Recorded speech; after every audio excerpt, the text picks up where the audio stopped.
Untuk mengetahui perkembangan di pasar komoditas, kita telah terhubung dengan analis PT First State Futures, Teguh Azhar. Selamat pagi, Pak Azhar. Selamat pagi, Mbak Cakri. Ya, ini kalau kita lihat harga emas dunia ini kembali naik. Apakah kenaikannya ini Anda memprediksi atau menganalisisnya sudah cukup tinggi atau mungkin ada peluang lagi begitu untuk harga emas bisa mengalami kenaikan? Saya rasa masih banyak peluang malah kalau misalnya saya katakan untuk kenaikan harga emas.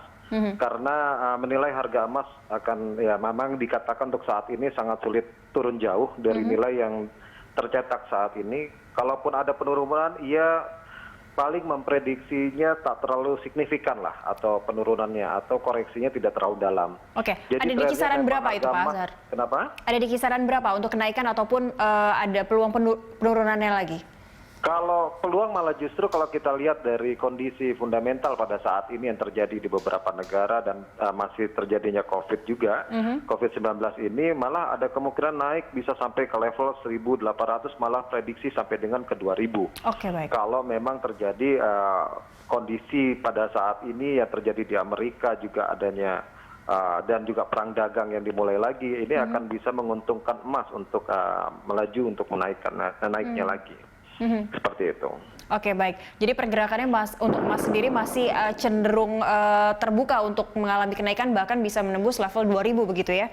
Ya, karena ya mungkin kita lihat dari resesi dari tahun 1998 dan 2008, menurut saya harga emas berpeluang untuk melambung lebih tinggi.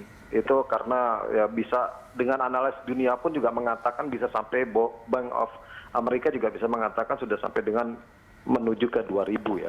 Kita beralih ke CPO, Pak Azhar. Selama bulan Mei harga CPO ini naik juga lebih dari 10%. Sebenarnya sentimen utamanya apa yang mempengaruhi kenaikan ini? Nah, ini menarik untuk CPO. Memang kenaikannya cukup signifikan ya dalam beberapa waktu ini, karena dilihat juga didukung oleh India yang akan melonggarkan lockdownnya pada bulan Juni ya, tanggal 8. Dan selain itu juga hubungan diplomatik India dan Malaysia yang sempat menegang kini sudah membaik. Kedua negara ini sudah mempunyai komitmen untuk membangun hubungan dan konstruktif dan saling menguntungkan. Salah satunya ya dengan dia sudah menandatangani kontrak beras ya dengan India, dan dibalas juga oleh Malaysia. India juga akan mengambil CPO-nya di Malaysia, jadi saling menguntungkan. Nah, sentimen ini menandakan bahwa ke depan permintaan CPO akan meningkat. Saat permintaan naik, otomatis juga harga pun naik, walaupun saat ini memang kenaikan harga sudah sangat tajam, membuat rally agak sedikit landai, sangat dimaklumi jika investor ingin rehat sejenak. Namun, ke depannya harga salah satu komoditas yang CPO ini justru menjadi daya tarik, karena Malaysia pun saat ini malah memangkas biaya ekspornya, yaitu menjadi 0% atau membabat habis biaya ekspornya. Itu juga mendukung harga CPO untuk kedepannya untuk naik. Nah, apakah ini jadinya pertanda atau sinyal yang baik begitu untuk mulai mengakumulasi Olain begitu? Betul, sangat betul sekali, karena dengan adanya pertumbuhan, ada pelonggaran COVID-19 ini dengan lockdownnya dan juga karantina beberapa wilayahnya di beberapa negara, ini juga membangun untuk ekonomi semakin lebih baik.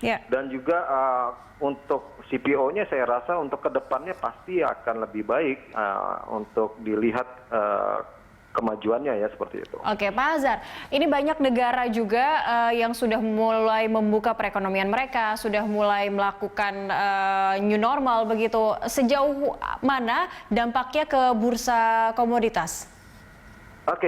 New normal ini cukup menarik. Bursa sangat, saya rasa masyarakat juga untuk melihat bursa sangat menggeliat di awal Juni di 2020 ini, seiring dengan rencana memulihkan perekonomian yang terhantam pandemi ya, atau bisa dikatakan COVID-19.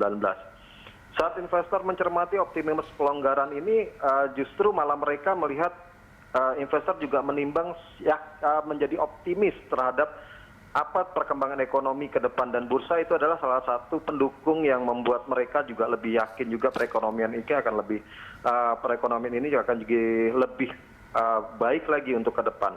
Oke. Saya rasa seperti itu. Oke, kalau melihat memang peluangnya baik, ada optimisme yang muncul begitu untuk komoditas sendiri, apa yang bisa Anda rekomendasikan begitu untuk masa yang saat sekarang ini, saat new normal sudah berlaku, aktivitas ekonomi juga sudah mulai banyak dibuka? Oke, kalau di komoditas sendiri, kalau saya lihat tetap masih di safe haven-nya yaitu emas. Ya, karena emas. juga dari perusahaan kami di First State Futures juga melihat dari banyak masyarakat saat ini juga memantau pergerakan emas dan ingin sekali untuk join dengan bagaimana berinvestasi terhadap emas. Oke. Yang kedua yaitu juga di CPO-nya ya. CPO-nya juga untuk kedepannya juga cukup menarik, saya rasa seperti itu. Baik, emas dan CPO begitu ya. Baik. Iya. Baik, terima kasih Pak Teguh Azhar telah bergabung bersama kami di IDX Opening Bell hari ini.